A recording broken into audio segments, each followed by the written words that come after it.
Esse vídeo é uma pequena revisão sobre as regrinhas de sinal. Então a primeira regrinha de sinal é utilizada na soma e na subtração. Então vamos aos exemplos que dá para entender melhor.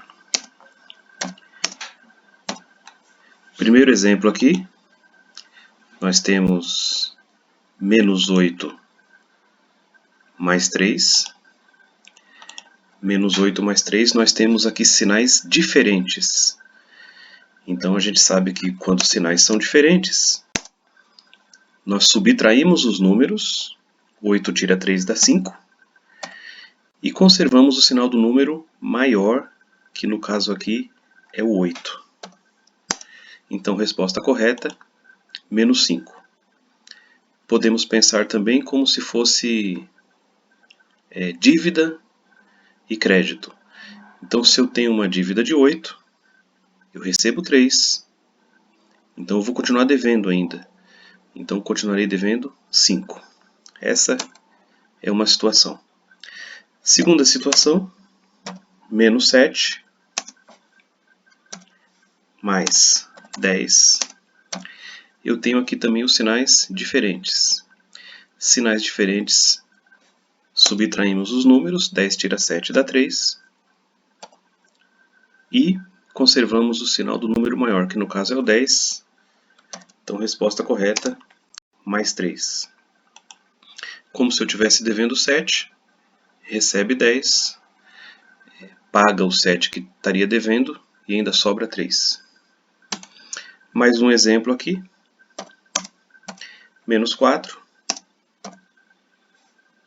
menos 2. Agora eu tenho sinais iguais, menos 4, menos 2. Os dois são negativos. Então quando eu tenho sinais iguais, a gente soma os números, dá 6, e repete o sinal. Como se eu estivesse devendo 4, devendo 2, então devo no total 6. Então, essas situações são aplicadas na soma e na subtração de números inteiros, sendo eles positivos ou negativos. Mais um exemplo aqui. Mais 12, menos 5. Os sinais são diferentes, subtrai os números, dá 7, e conserva o sinal do número maior, que é o sinal do 12. Então, mais. Como se eu tivesse 12, tira 5, sobra para mim 7. Os números negativos, a gente conhece da prática, por exemplo, a conta bancária. Se eu tivesse na minha conta bancária um saldo negativo, menos 30, significa que eu estaria devendo dinheiro ao banco. Aí eu vou lá, recebo um dinheiro e faço um depósito na minha conta de R$100. Como é que ficaria a situação da conta no banco? Se eu devia 30 ao banco, fiz um depósito de R$100, isso significa que eu vou pagar os 30 que eu estava devendo ao banco e vou ficar com saldo positivo na minha conta, com saldo de R$70. Então, eu devia 30, fiz um depósito de 100, eu cubro o saldo negativo de 30 e sobra para mim R$70. Um outro exemplo também da prática do dia a dia é sobre o saldo de gols. Vamos supor que o Palmeiras fez 5 jogos. E nesses 5 jogos, ele marcou 12 gols. Então, se ele marcou 12 gols, é o saldo positivo. Porém, ele levou alguns gols também. Ele levou 3 gols. Então, os gols que o time leva é o sinal aqui de menos. E os gols que o time faz é o sinal de mais, positivo. Então, se o Palmeiras fez 12 gols e levou 3, então ele mais fez do que levou. Então, ele tem um saldo positivo de 9 gols. Um outro exemplo, vamos supor aí, o Corinthians fez alguns jogos, marcou 3 gols. Só que levou alguns gols também. O Corinthians levou 45 gols.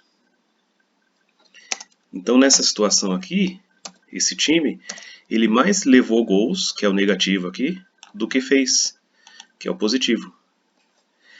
Então se esse time marcou 3 gols, mas levou 45, então ele vai ter, no final das contas, aí um saldo negativo. Um saldo negativo de menos 42 gols. Ok? Então aqui nós temos vários exemplos de utilização de número positivo e negativo.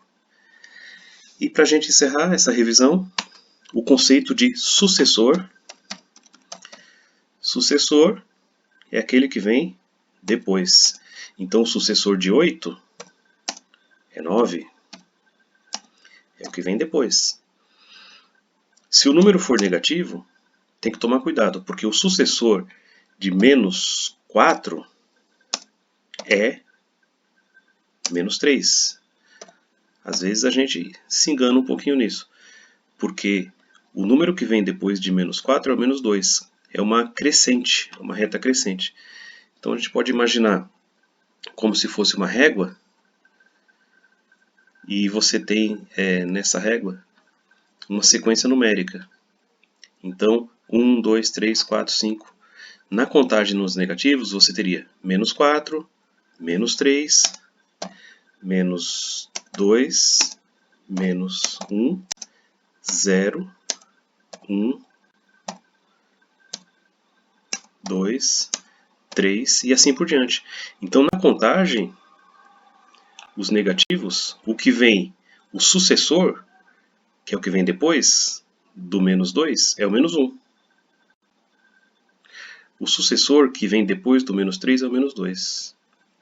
Então quando é negativo pode confundir um pouquinho. E o antecessor é o que vem antes.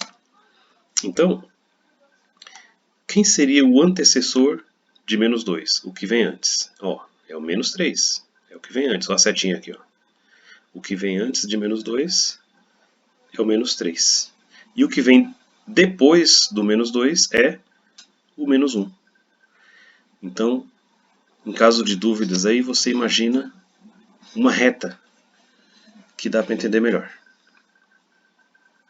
Então ficamos por aqui. Nesse primeiro momento, revisamos a regra de sinal da soma e da subtração. E na próxima aula nossa, a revisão será da regra de sinais para multiplicação e divisão.